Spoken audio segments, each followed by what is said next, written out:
Boa noite. Estamos novamente no palco virtual da Biblioteca Pública Municipal.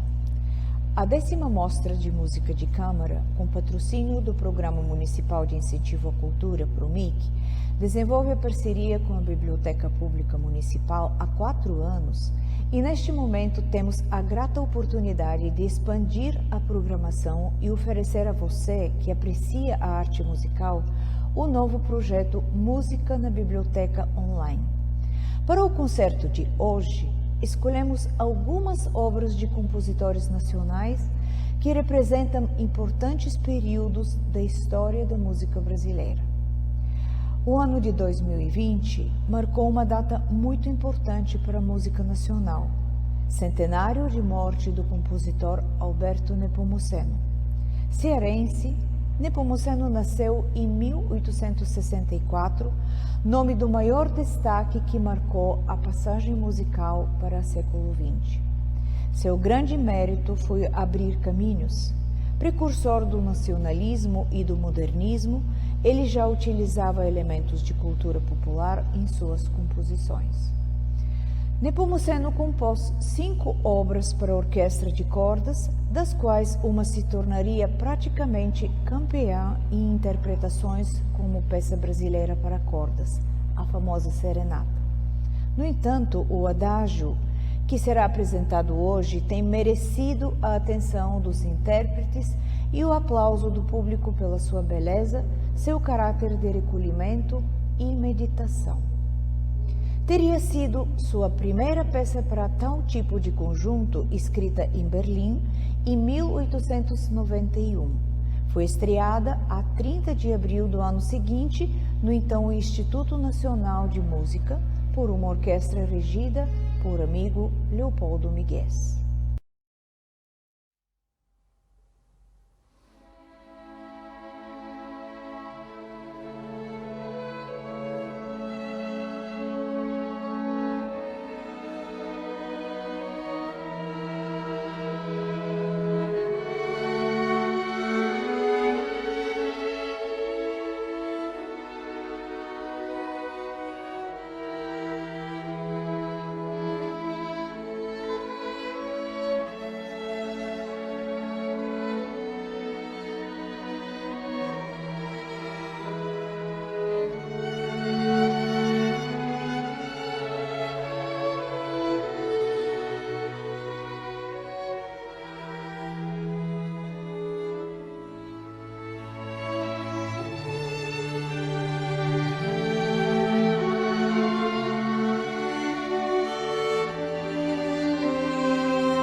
Em tempo presente, escolhemos o compositor, maestro, professor e pesquisador, um dos mais importantes compositores de música erudita do Brasil, aluno de Guerra Peixe, professor da Universidade Federal do Rio de Janeiro e membro da Academia Brasileira de Música, maestro Hernani Aguiar.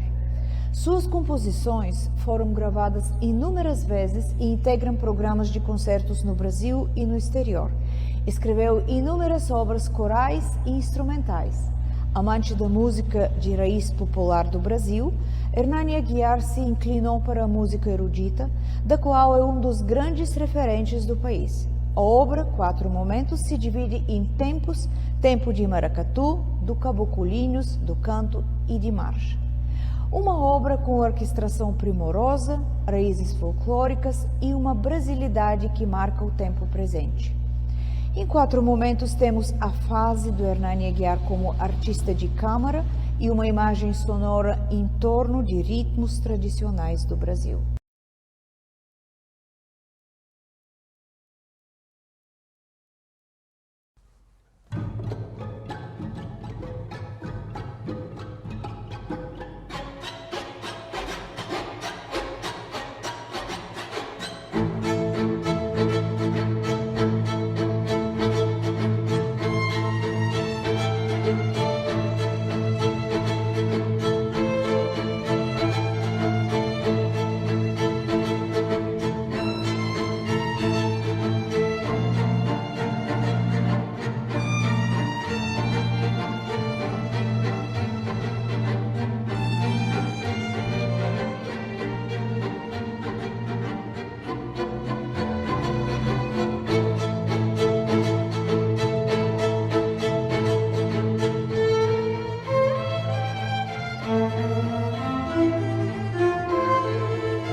Na série Retratos, além de apresentar obras de compositores não muito ouvidos e conhecidos, tivemos a ideia de incluir aquelas músicas que todos nós cantamos, mas nem sempre imaginamos que uma orquestra de cordas de formação erudita pode interpretar, por exemplo, a famosa Aquarela do Brasil.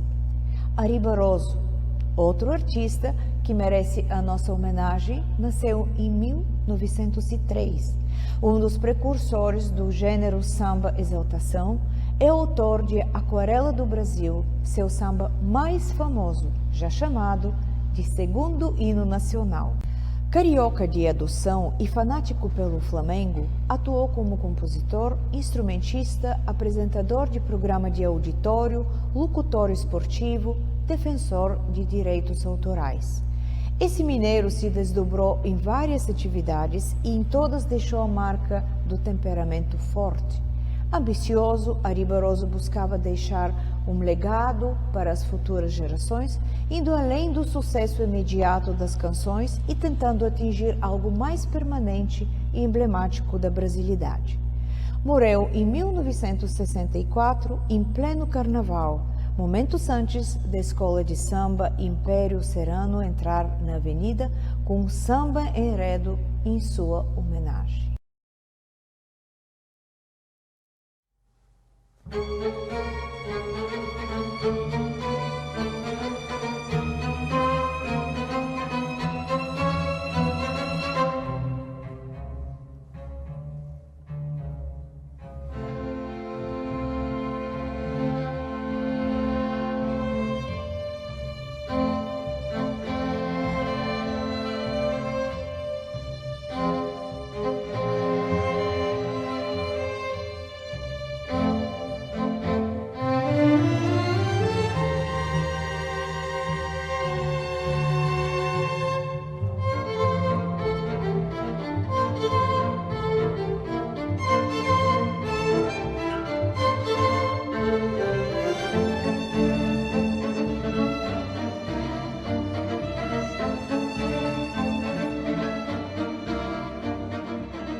chegamos até o clássico Tico Tico no Fubá.